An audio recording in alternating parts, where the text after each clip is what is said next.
Oopsies.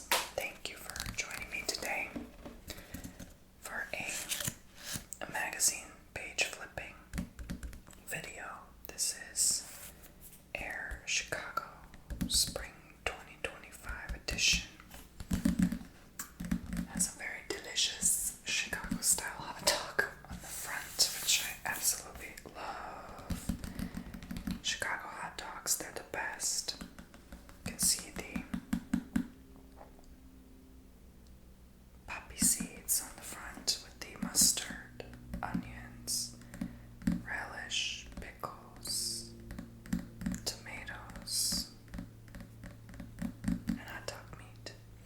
That is a perfect Chicago style dog. This is the food issue. So maybe getting you into that foodie mood and vibe. So I'm from Chicago. So maybe you get a glance into some of my past life, because I do not live there anymore. So make sure you subscribe and check me out on TonyBomboni.com if you'd like more content from me. You can book yourself a custom video, you can book yourself a tarot reading, and much, much more. So it says reserve from your home collected O'Hare Chicago duty free Club of Oahu.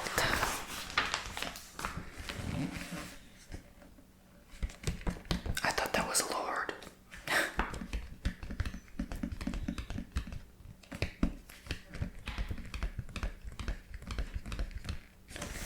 In this issue of Air Chicago, we explore the diverse and iconic Chicago food scene, from award-winning fine dining to Vienna beef hot dogs served in a poppy seed bun, topped with mustard, onions, and neon green relish, dill, pickles, beer, tomato slices, sport peppers, and celery salt, never ketchup. The culinary outlook in Chicago is sizzling. After you're well fed, take some time to explore the Chatham neighborhood on the south side. Y'all don't even know. You need to go check out Potbelly if you make it to Chicago. Potbelly sandwiches. Trust me on that. Known for its rich cultural heritage and strong sense of community, Chatham has long served as a hub for Black life in the city. It's steeped in history and boasts significant Black cultural touchstones, including historic architectural districts, and many notable residents over the years. Since it is the spring season, consider booking a wellness vacation to reset and rejuvenate your body and spirit. I know that's right. We have discovered some of the best spas from as close as Tennessee to across the globe in Paris. Read up on the latest in spa treatments and technology.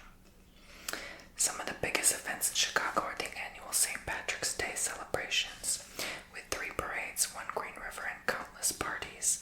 St. Patrick's in Chicago is quite the experience. Get your green on and enjoy the festivities. I definitely do want to go back to Chicago this year for sure. At the airports, we are enjoying a new parking garage for Terminal 5 at O'Hare and Pronto Italian sandwiches. Also at O'Hare, you can read all about those new offerings and more in airport news. O'Hare is the famous airport. I think it's the busiest one in the United States, if I'm not mistaken. Because people do a lot of stops. They don't necessarily visit Chicago. They just stop there in between flights. We hope you enjoy the warmer weather in this issue of Air Chicago. I got Sudoku, puzzle answers, O'Brien's. There's a lot of Irish influence there. This is their restaurant in O'Hare. Greetings from Mayor Brandon Johnson, Chicago.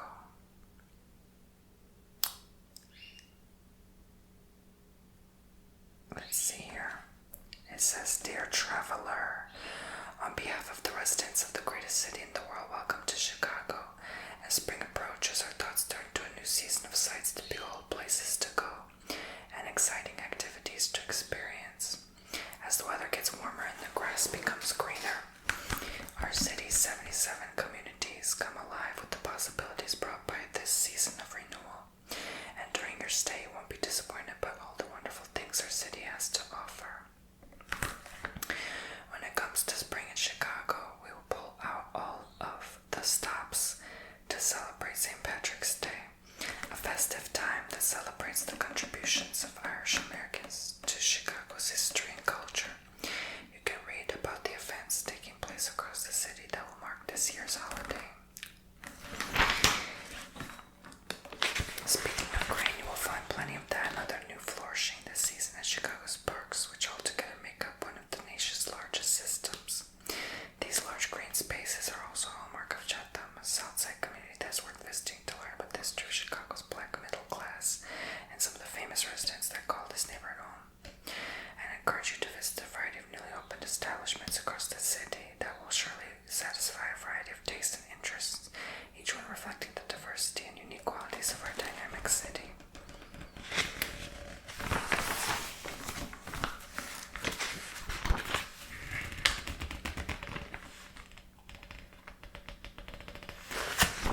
She worked at the Chicago Department of Aviation. She's retiring.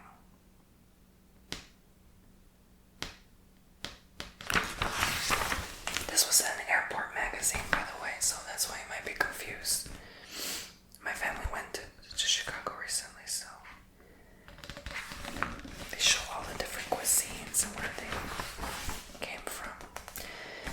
Chicago has long been home to some of the nation's best food, from award-winning restaurants to lesser-known gems. Here's the lay of the land of the city's culinary scene. Chicago and food go together like a hand in a glove. This is credited by Esme, E-S-M-E. Comfort staples like deep dish pizza, the iconic Chicago hot dog, and the signature Italian beef sandwich may be top of mind when contemplating savory, Windy City delights. It's known as the Windy City. However, the city is also a mecca for fine dining, boasting a constellation of award-winning restaurants that push the gastronomic envelope, earning accolades from the likes of the James Beard Foundation and the coveted Michelin Guide. I'm just going to read some because there's so much information. Ethnocultural cuisine in Chicago, with its 72 culturally rich communities. Chicago allows anyone to travel the world without stepping on a plane. In the city's vibrant ethnic neighborhoods, you can sample authentic Chinese, Indian, and Mexican dishes, as well as tasty Ukrainian, Jamaican, Filipino, and Puerto Rican fare. With the plentiful variety of dining establishments available, these are some that are currently on our radar. We have Chinese, Indian, Mexican, Ukrainian, Jamaican, Filipino, Puerto Rican.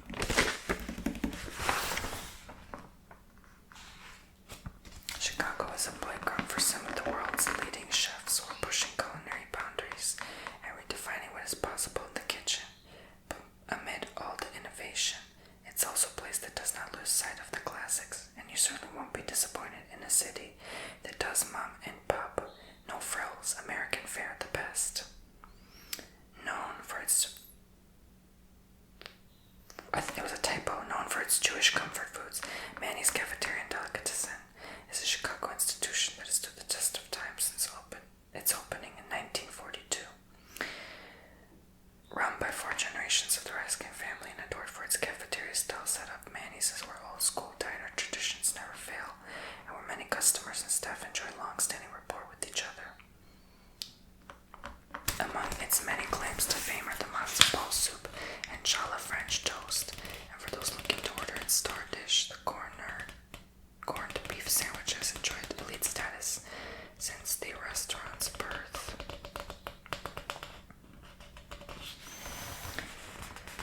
Probably making some of you hungry.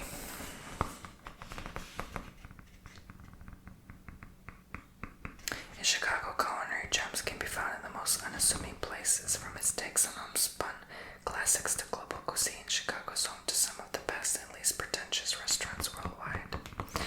Yeah, I would say they're restaurants. Definitely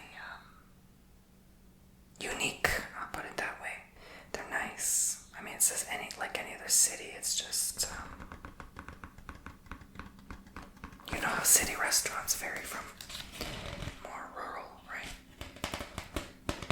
So they're talking about other things here.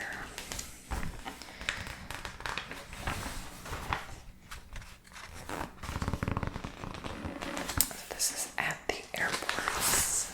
At the airports. New lot. Polish Airlines Business Lounge opens at O'Hare.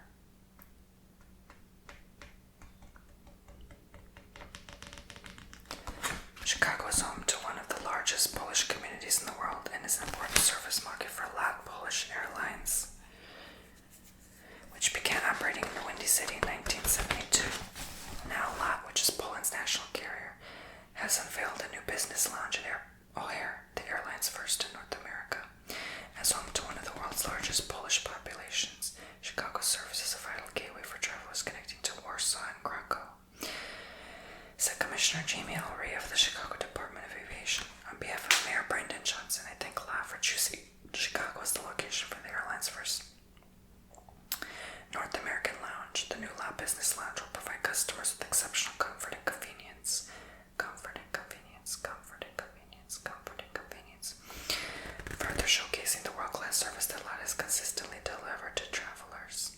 The lounge is situated in the central area of Terminal 5 and offers a panoramic view of the O'Hare apron. Its prime location near Transportation Security Administration security and the aircraft gate makes the lounge incredibly convenient to access. The space is designed with a strong focus on comfort and delivers an exceptional passenger service, featuring areas for relaxation, work, and dining. The interior, which was crafted with meticulous attention to detail, showcases a minimalist style with subtle colors and accents inspired by Polish tradition.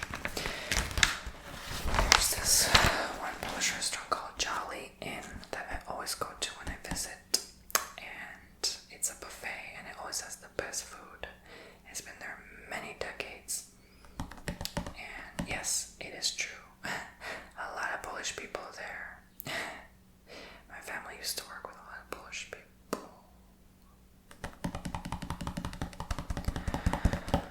when we lived there.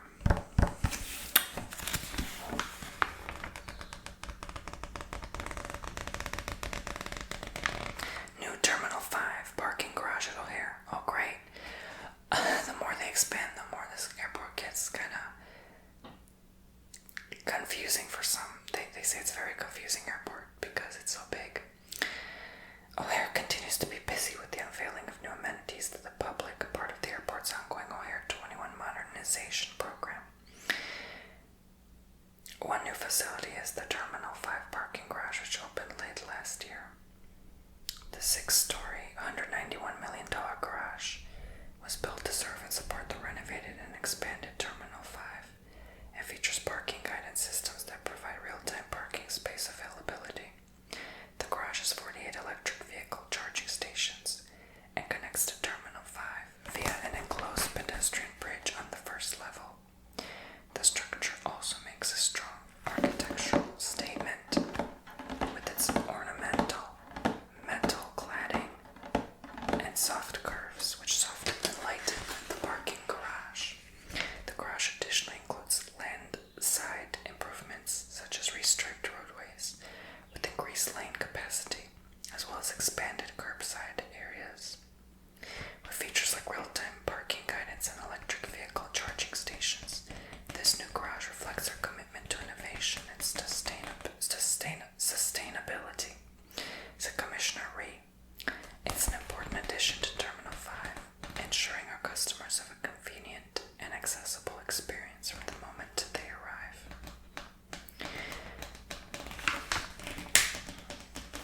So that's how you know I haven't been there in a long time, because I had no idea they did that.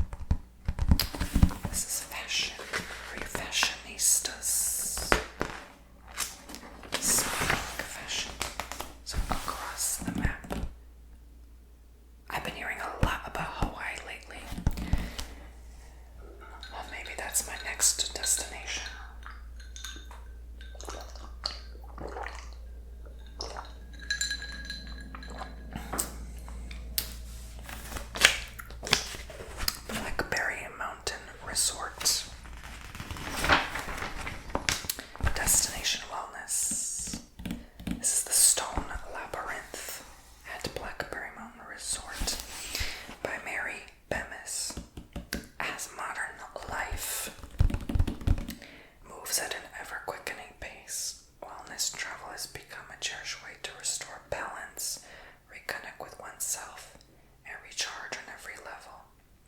its art. Wellness travel embraces a holistic approach to health, blending practices like yoga, meditation, spa therapies, energy work, and nourishing cuisine.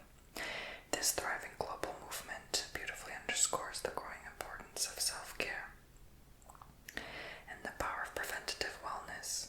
According to a 2023 study released by the Global Wellness Institute, wellness tourism spending was projected to soar from $868 billion in 2023 to $1 trillion in 2024 and to $1.4 trillion by 2027. This surge is fueled by collective yearning for connection, healing, and escape from daily stress, as well as a shift toward health-conscious lifestyles.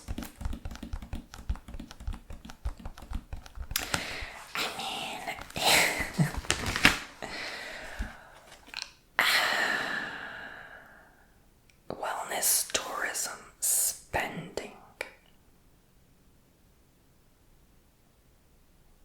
I don't know if that's like them paying for advertisements to try to promote people to go to popular destinations, or if that's how much people are spending. Because I think I assume they mean how much people are spending. Because if that is the case,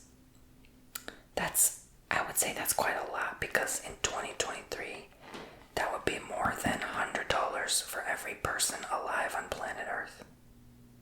So let's say only 10% of people traveled in 2023 in the world.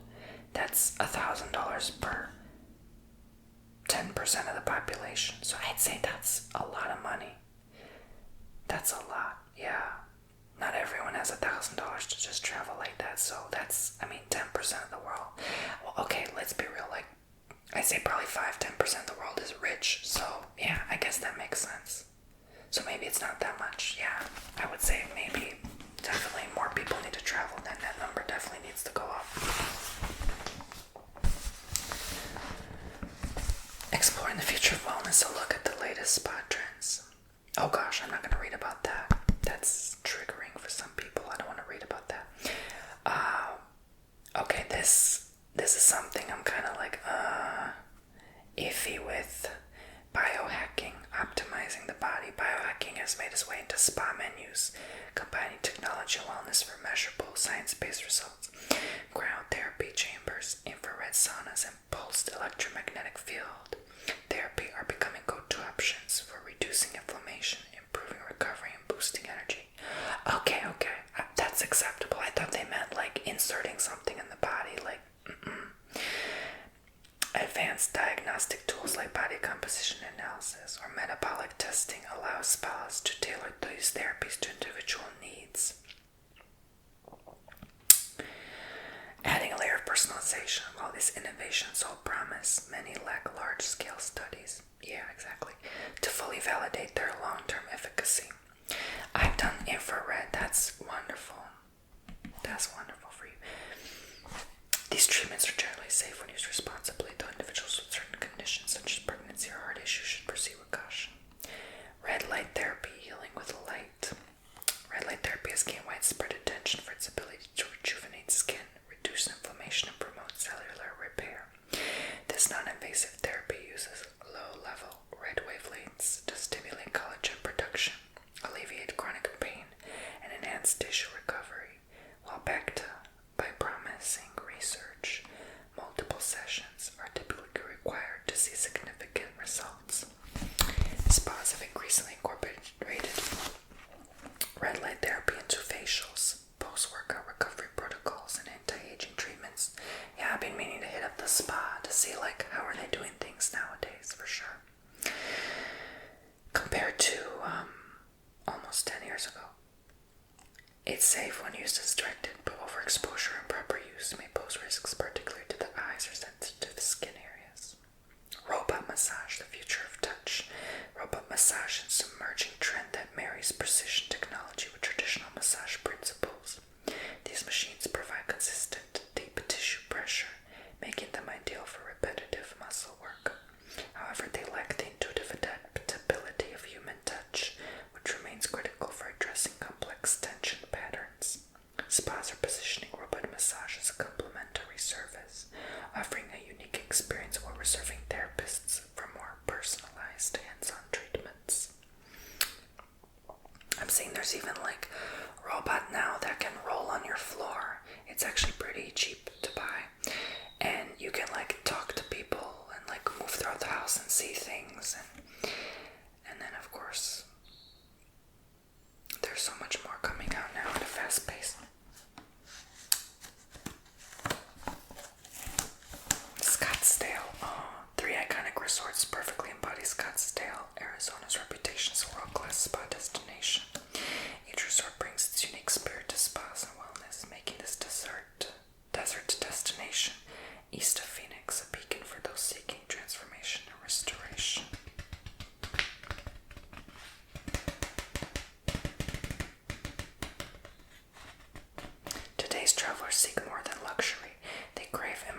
transformational experiences like integrated fitness programs, indigenous healing rituals, and cultural exploration. In an increasingly complex world, wellness travel has become a lifeline that offers equilibrium and renewal. So they're talking about Tennessee here. Drawing on its rich natural beauty, soulful culture, and a growing emphasis on holistic well-being, Tennessee is fast becoming a haven for wellness travelers. From the serene landscapes of the Smoky Mountains to the vibrant energy of Nashville and to the rolling hills of Franklin, the volunteer state offers a unique blend of renewal and inspiration. Blackberry Mountain, which is perched in the foothills of the Great Smoky Mountains near Knoxville, is a sanctuary for those seeking both adventure and deep restoration. This wellness retreat seamlessly blends luxury with nature, offering activities like forest bathing, mountaintop yoga, and guided hikes that connect guests to the healing power of the land.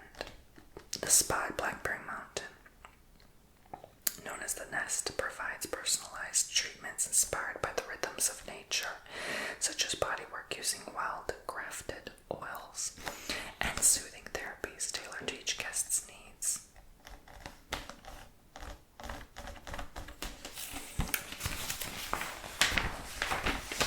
Portugal. There is something profoundly seductive about Portugal. Embellished with the rolling hills, defined by staggering views of the Atlantic Ocean, and drenched in sun-dappled history, this gem on the Iberian Peninsula has long been one of Europe's best-kept secrets, but the word is out, and more travelers are taking an interest in this largely unspoiled wonderland that seems to have embraced the passage of time a tick slower than much of the world surrounding it. Maybe it's that Portugal is a land of contrasts, where ancient castles and modernity coexist in harmonious synchronicity, or perhaps it's merely the history itself, which, in such rare, pristine abundance, summons ghosts of the past to mind. But whatever it is, it's deeply intoxicating. I never felt drawn to Portugal. I mean, the way they present it, I'm sure it looks amazing here, but it just never really cared for it. I mean, I think people are very much obsessed with how affordable it is to live there. Lisbon, the logical starting point for any Portuguese exploration, would be the cosmopolitan capital city of Lisbon, a destination abuzz with culture, life, and energy. Wandering through Lisbon's labyrinthine alleyways, one can almost sense the ghosts of poets and explorers lingering in the shadows, mingling with tourists and locals while swaying to the faint siren sounds of fado music drifting from hidden tavernas. No visit to this vibrant city would be complete without visiting iconic sites like the Pelham Tower and Geronimo's Monastery, with both being masterpieces of monolith architecture that are UNESCO World Heritage Sites. The same goes for the decidedly grand Parque do Comercio and the venerable Castelo de São Jorge, which overlook the Tagus River.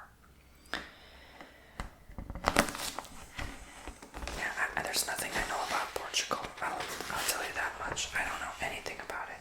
No history or nothing.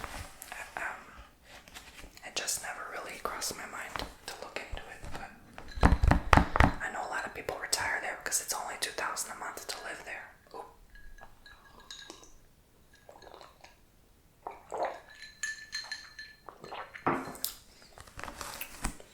Child, for $2,000 a month, if that's only how much it costs to live, I'd live anywhere in the world. As long as it's safe, of course. Oahu, surrounded by the emerald green cliffs of the Kualau Mountains and the tranquil waters of Hanauma Bay. The Hawaiian island of Oahu abounds with jaw-dropping natural beauty and a rich cultural history as the historic seat of the Hawaiian monarchy.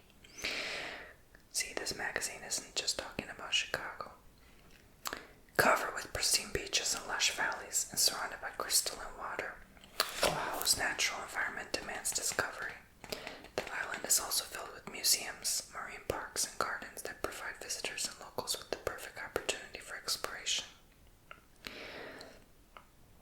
Blessed with pearly sand, gentle waves, and the dramatic backdrop of Diamond Head Crater, the iconic Waikiki Beach is the first beach that often comes to mind when thinking of Oahu, but it's also the most crowded. Worth considering is Kailua Beach, a beautiful stretch of sand with plenty of shade, dunes, and a beachside restaurant without the large crowds.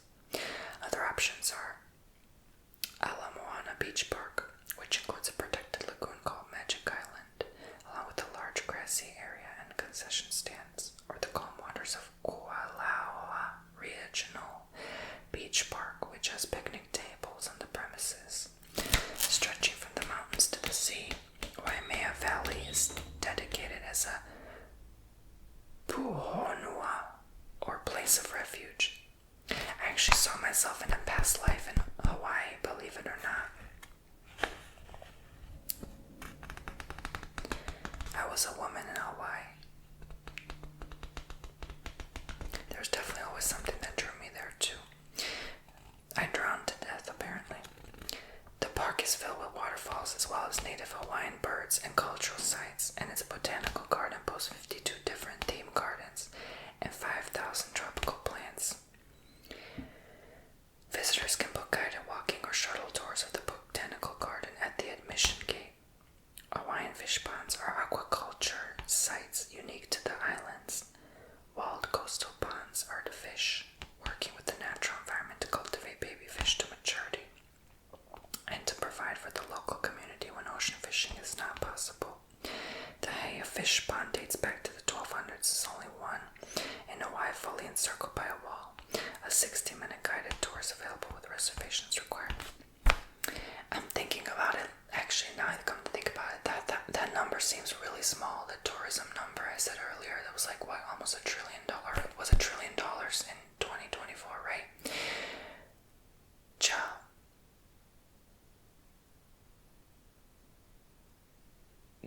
I think on my taxes, I think I spent like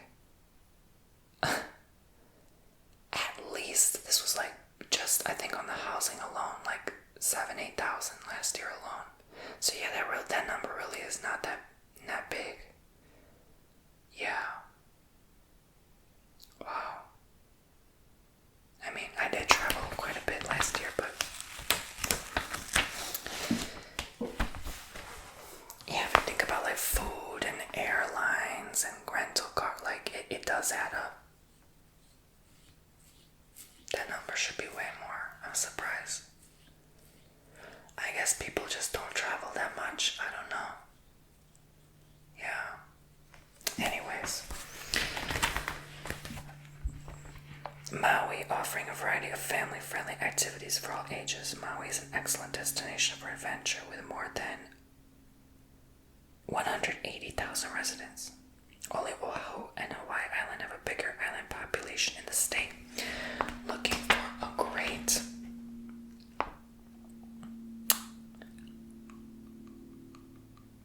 place to swim and snorkel, Kanapali Beach is for you, located on Maui's western coast. The area is well known for its luxurious resorts, restaurants, golf courses, and a beautiful stretch of sandy shoreline. Another great spot for snorkeling, as well as surfing and scuba diving, is Analua Bay, located on the northwest coast of Maui. Morning hours are recommended for snorkeling as winds do pick up in the afternoon. Also, the shoreline is rocky, so plan to wear water shoes to avoid slipping or stepping on sharp rocks. Once there, you'll be rewarded with views of colorful reef fish, sea turtles, and small reef sharks, with lush green cliffs surrounding the bay. Lush green cliffs, lush green cliffs. Alright guys, I kept reading and reading. The camera cut off without me realizing. It's funny, I see a surfer here because we actually were watching surfers on the waves. I went to North Jetty Beach Park yesterday and there were a lot of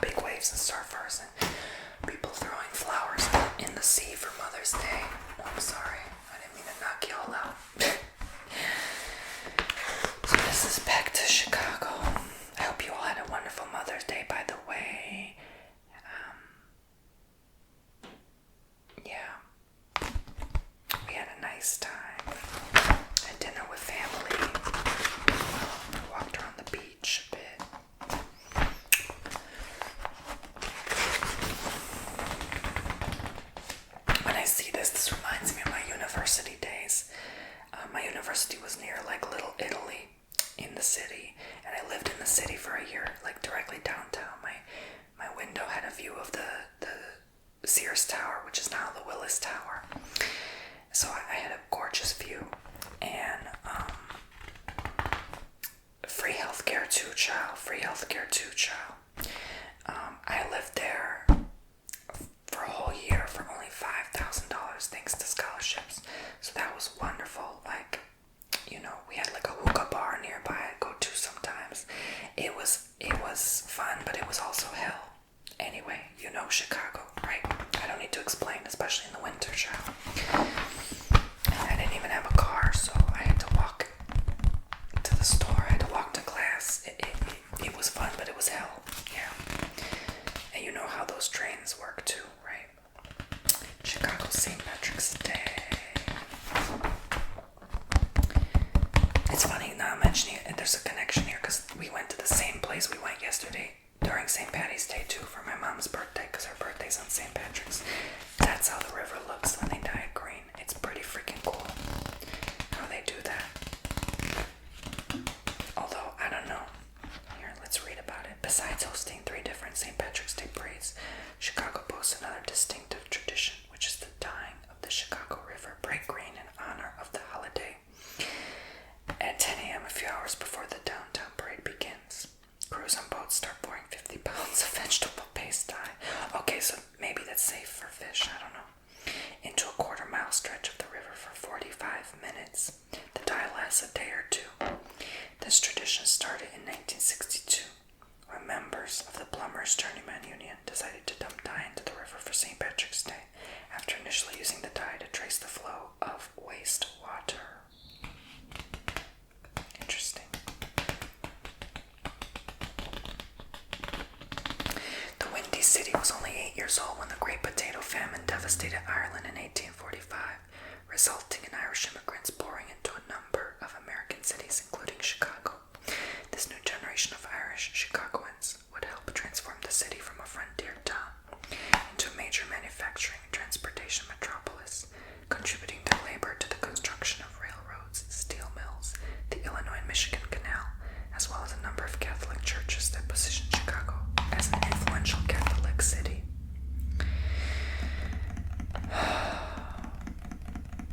Given Chicago's strong Irish influence, it shouldn't be surprising that the city hosts not one but 3 St. Patrick's Day parades, with the downtown event being the nation's second largest after New York.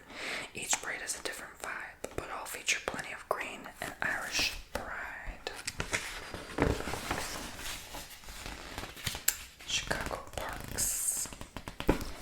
When describing the beauty of Chicago, the city may be more famously known for its architecture and Lake Michigan, but the Windy City also boasts an impressive number of lush, peaceful parks, 600 to be exact, earning it the lesser-known designation as a, quote, city in a garden. Chicago offers a park for every mood, whether you're craving beach views, gardens, arts and culture, or active pursuits. As the weather warms up, consider a visit to these parks. Yeah, Lincoln Park is definitely the big one. They have the zoo, the conservatory, the nature museum, the nature sanctuary, the North Avenue beach. I think it's only like 10-20 minutes by bus from downtown. So these are the O'Hare terminals. Terminals 1 through and 3.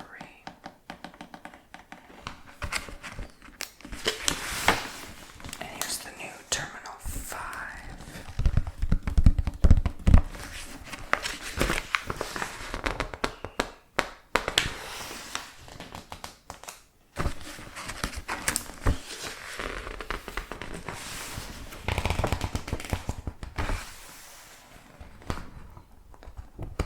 Pack your bags for over 260 non-stop destinations from Chicago. So Midway and O'Hare are different. Midway is more like South Chicago, but O'Hare is usually the one recommended to go to. We make the journey as exciting